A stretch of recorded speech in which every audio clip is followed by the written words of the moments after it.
Hello my alien students, welcome back. So today what we're going to learn? We're going to learn something. Actually this is, let's say, consider this part 4 of this beautiful project, the MEP project. Okay. So today what we're going to learn? We're going to learn something called as heat and load calculation. Okay, and this is part 4 of this project.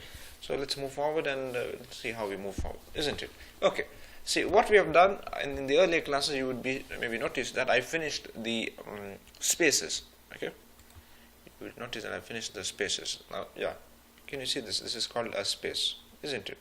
This is another space. Okay. How did we create spaces? We went to the Analyze tab, clicked space, and then we placed spaces. Okay. Okay. Now, see, for us to do heat and load calculation, okay, you need to know something very important. Okay, this is called a zone. Okay, we've also finished the zones. Okay.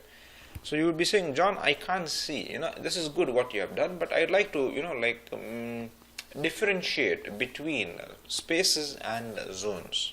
Okay, in the sense, when I look at this, it looks good. Okay, it looks good, but I would like to have it differentiated. Okay, because see, when I did this, when I selected it, okay, you could see in red color. Okay, how do we do it? Okay, type your friend VG.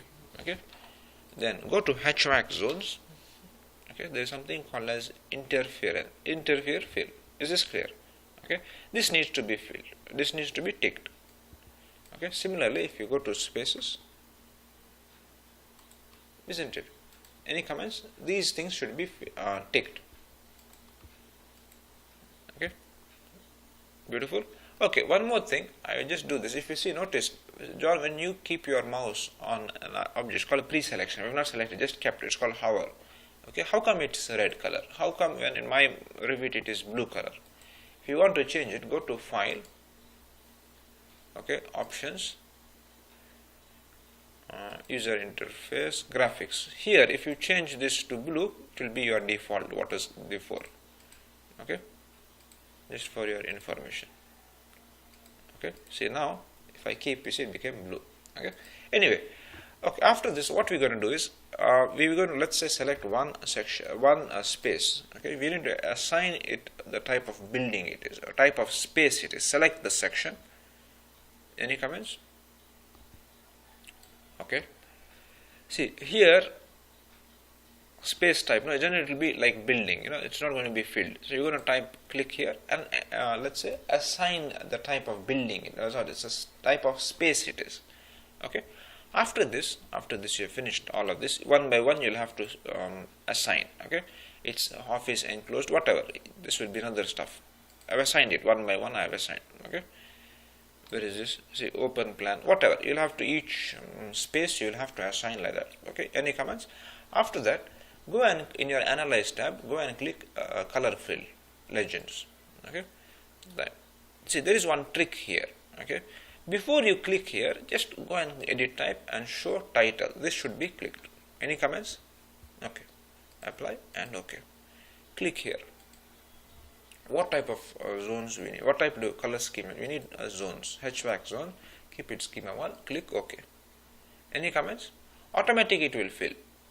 Edit type. Based on what criteria? Based on the naming it will fill. Okay. I hope this much is clear. Okay. So in the next part, I will start doing load calculation. Okay, this is like a series of videos. Okay, where we will, from a blank screen, we started blank, isn't it? And we started adding spaces, whatever, isn't it? So in the next class, I give you the procedure of doing how do we do heat and cooling loads procedure. Okay. Before we do that, let's show you what to do. Go to Manage tab. Okay. Go to Project Information. We need to change some settings. Okay. Manage tab, project information, click energy settings, edit. Okay, again under make sure ground floor is level 1. This is the most important thing. Ground plane level 1, that is the base. Click edit and go down. You would see somewhere called space type. Click here, and if this is called, if there is, let's say, the roof, it's now 4-inch lightweight concrete, isn't it? Maybe your roof is different. So you can change what you like. Let's say I want it to be 8-inch or something. Okay, 8-inch lightweight concrete. I can click override and edit what I want to change. Okay, if you want to change everything, click all, override for everything, and change what you want. Okay, based on your project, isn't it? What's the exterior wall, what's the interior, whatever. Any comments here? And say OK. Click OK. So you'll have to click 4 times. We click, see here, 1 OK, 2 OK, 3 OK, 4 OK. Any comments? Okay. This is the settings for the project. Okay. Then I think let me finish this in this video only. Okay. Then go to Analyze tab.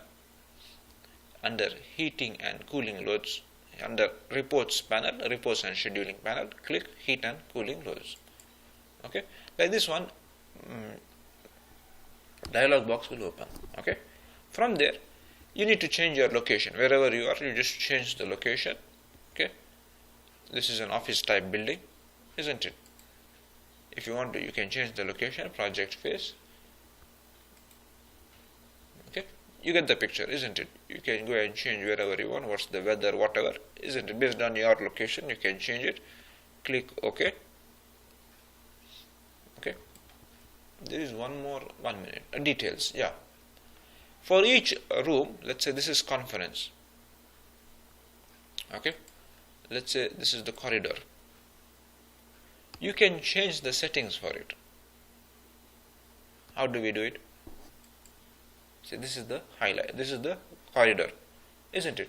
If this is a space type, what is its corridor? You can change its values. Okay. Because each building will have different parameters, isn't it? Okay. Similarly, lighting, power, whatever, you can change what you like to change, isn't it? Okay. After that, after everything is done, say go back general and say calculate. Okay. Now what's this? Revit will teach you, let's not teach you, will calculate and provide you the heat and cooling loads for this project. Okay. You need to change whatever, because see, I tell you one thing, these settings are most important. These settings vary from building to building, and say from building to building, isn't it? So we got this heat and load calculation report. Okay. Now you say, John, why did we do it? I tell you why we did it. Okay. Is this clear? Okay. Now let's suppose let's say go to the ceiling plan, isn't it? Now for this area, I want to calculate this space. Let's say I want to place air terminals. Okay. Imagine that. Let me undo 1 second. Okay, let me undo. So you need to see what's the difference. Why are we doing this? Loads. We don't want to loads. Okay, listen. Okay, so if we select a space, look at this. Because for us to know to place 1 second. Okay, just a second. For us to calculate or place an air terminal, we need to know what is the calculated supply airflow for this, isn't it? See, it is here not computed, isn't it? Once we place an air terminal here, isn't it? How do we will place air terminal? Here airflow will be based on what? Your calculated air supply. In the coming videos I'll teach you how to do it. Don't worry. Okay, don't make it complicated. It is easy. Okay. Any comments? Okay. So then what we will do is, so we go to Analyze tab. Heating and cooling loads, change the setting, see the type of building what it is, isn't it? You override whatever, wherever you want to do, change it. Okay, and then calculate. Then you would see a Revit. After it does the calculation, you would see Revit filling this. It's not be anymore not computed, it will be calculated. Okay, just take some time. We will let it load everything. Okay, this is heating and loading calculation report has been created. Click the same space and then go and find your friend. See, isn't it? Why actual? See, specified airflow 208 liters per second. Okay. What's the other one? Actual airflow. Why actual 0? Because I did not place any air terminal. Okay. I hope this is clear now. Similarly, for every space you would see the same story, different specified and calculated, isn't it? Actual 0. Why actual? Because we have not placed air terminal. Let's say we placed an air terminal. System tab. 260 is the offset. Okay, just one random question here. Okay, how do I know the ceiling is at 260 millimeters, 260 centimeters? How do I know that? Okay, give me in the comment section. Okay. Okay. See, now what I said. Let's say I placed one air terminal here. We need to change the flow 260. 235, isn't it? In this space, how much is required? 208, isn't it? But actual is 235. So we need to make it 210 now, very close, isn't it? 3% maximum or 5% maximum tolerance, isn't it? So we said 210. Okay. Now if we click the actual flow, you will see,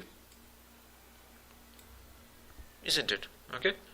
Anyway, I hope everybody enjoyed this beautiful class. My aim in this class was to teach you how to do heat and load calculation, one of the most important subjects in our HVAC designing, isn't it? How did it go? Analyze tab, reports, heat and load. But before you do this, go to manage tab, change the project information, isn't it? Edit type, make sure level 1 is selected, options bar. Okay. Here schematic type, if you want to change the type of the building, not the type, but the characteristics of the room or whatever may be the story, isn't it? Click 4 times, okay, and we did this, isn't it? Anyway, I hope everybody enjoyed this beautiful class. See each other in the next class. Fresh and energized. Keep moving forward. Yalla, bye.